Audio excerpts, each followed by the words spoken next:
Before this, I just want to explain to you guys how the test works because I have seen some confusion. The other day, one of you guys he failed because he was expecting some kind of instruction from the tester, which that's not going to happen.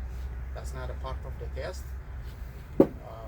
How the test works is you are going to do it, which is you are going to start and finish by yourself. Nobody is going to give you instructions.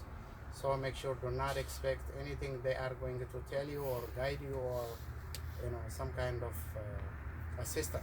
That's not going to happen. So you make sure inside pre-trip inspection or the entire pre-trip inspection, it takes 45 minutes. So I advise and suggest you need to have your time adjusted when you start, so you know where you are by the end of the test or close to the test. Make sure you need to be on the top of your watch. Okay, you need to keep watching and see where you are. If it is 45 minutes, it's 45 minutes. So they are going to cut off the test if it is 45 minutes. So make sure you need to be on the top of your time.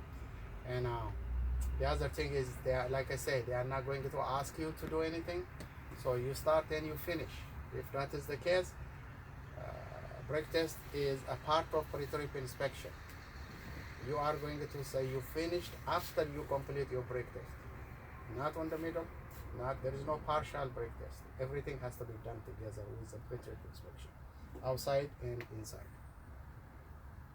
We good? Okay. The other thing I want you to memorize it. You guys, you are not, as far as I see, you are not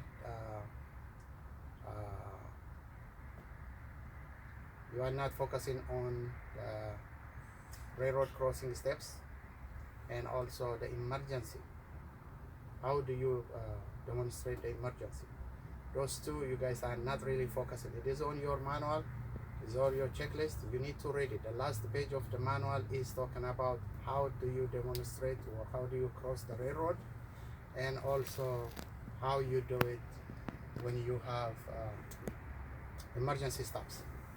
So you make sure you need to do those two. You need to read it and memorize it. Okay? And that's it. That's helping you for the road test. When you start the road test, all you need to check it is all the signs on the road.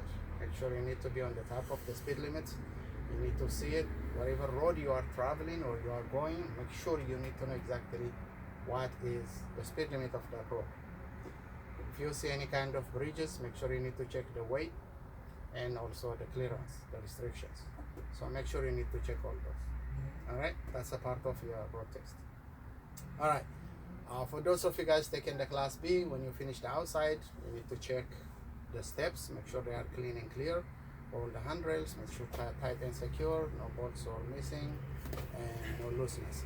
And you need to check the aisle of the road, make sure it has to be clean and clear. You need to check each seats. The seats has to be tight, secure, make sure it's not missing all those bolts. And you need to check the emergency door on the back, make sure you need to open it from outside and from inside too. The emergency exit, you cannot touch it, you cannot open it, do not even attempt to open. Just make sure it is locked, and make sure you need to check that part of it. When you come back, there is emergency windows. There is 4 of them. I'm sure you need to open at least one of them. Make sure it's open and shut properly. Once if you complete that one, you come and sit. All right, the new thing what we know now, which is we don't know before, is the engine has to be started. The first thing you need to do when you sit is start the engine. When you start the engine,